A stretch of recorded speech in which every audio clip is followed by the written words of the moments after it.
My channel. ఇది చూసారా మునగాకు పౌడర్ అండి. నేను మునగాకుని తెంపుకొని మంచిగా నీట్ గా కడిగేసుకొని దీన్ని ఎండలో ఆరబెట్టుకున్నాను. ఒక రోజు ఎండలో ఆరబెట్టి 2 రోజుల తర్వాత మళ్ళీ నీడలో ఆరబెట్టుకున్నాను. తర్వాత పౌడర్ చేసుకున్నాను. ఈ మునగాకు వల్ల చాలా ప్రయోజనాలు ఉన్నాయన్నమాట. సర్వరోగ నివారణి అంటారు కదా, అలా అనమాట.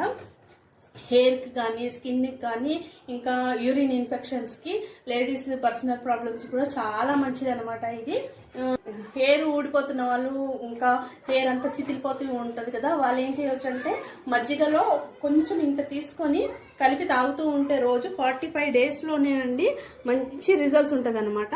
ఏం లేదండి, జస్ట్ కొంచెం వాటర్ తీసుకోవాలి. తీసుకొని చూడండి కొంచెం కలుపుకుంటున్నాను. మీరు కొద్దిగా స్టార్టింగ్లో కొద్దిగా కలుపుకోవాలి. తర్వాత మన ఇష్టం అనమాట. మనకి ఇంకా అలవాటు అయిపోయిందంటే మంచిగా తాగుతాం కదా. అప్పుడు బాడీలో ఎక్కువగా వేడి ఉంటుంది కదా, వాళ్ళు ఏం చేయండి, ఒక రోజు వదిలి ఒక రోజు అలా తాగండి. 45 డేస్ తాగి మళ్ళీ ఒక 3 మంత్స్ అలా వదిలేసి మళ్ళీ తాగొచ్చండి. మరి ఏదైనా ఎక్కువ కూడా తీసుకోవద్దు కదా, అందుకనేసి చెప్తున్నాను. ఇది చూడండి, ఇలా మిక్స్ చేసేసుకొని ఇలా తాగేస్తే అయిపోయింది, ఏం అవ్వదు. అంతే.